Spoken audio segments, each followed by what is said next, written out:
Magandang araw po sa ating lahat. Ito po ang Anything TV by Nelsoft at Awaken Earth para po sa ating latest weather update ngayong araw ng Sabado. Happy weekend po, March 22, 2025, alas 8 ng umaga. Base sa ating latest weather satellite animation, wala po tayo nakikitang anumang sama ng panahon o LPA sa loob at labas ng ating Philippine Area of Responsibility. Subalit makakaranas pa rin tayo ng mga kalat-kalat na mga mahihina hanggang malalakas na mga pagulan dahil po sa amihan, shoreline at easterlies. Dahil nga sa amihan, magiging maulap pa rin ang kalangitan at may mahihina lang po mga pagulan sa ilang bahagi po ng Apayao, ilang bahagi ng Cordillera Administrative Region, Cagayan Valley, Aurora, Calabarzon, Mimaropa at Bicol Region. Dahil naman sa shoreline, may mga kalat-kalat naman po ng mga pagulan sa Pangasinan, Benguet, Nueva Ecija, NCR, Central Luzon at buong Visayas. Dahil naman sa easterlies, may kalat-kalat po ng mga pagulan ang inaasahan sa Soc-Sargen, Sultan Kudarat, Cotabato City, Zamboanga Peninsula, Hulu, Sulu, Basilan. At may malalakas naman po ng mga pagulan dyan sa may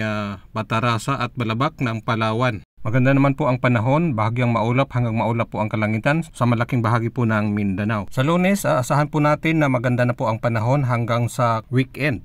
Kaya tutok na po kayo dito sa ating page or channel para po maging updated po kayo sa ating latest weather update araw-araw at pakipindot po ng like and share. Salamat po.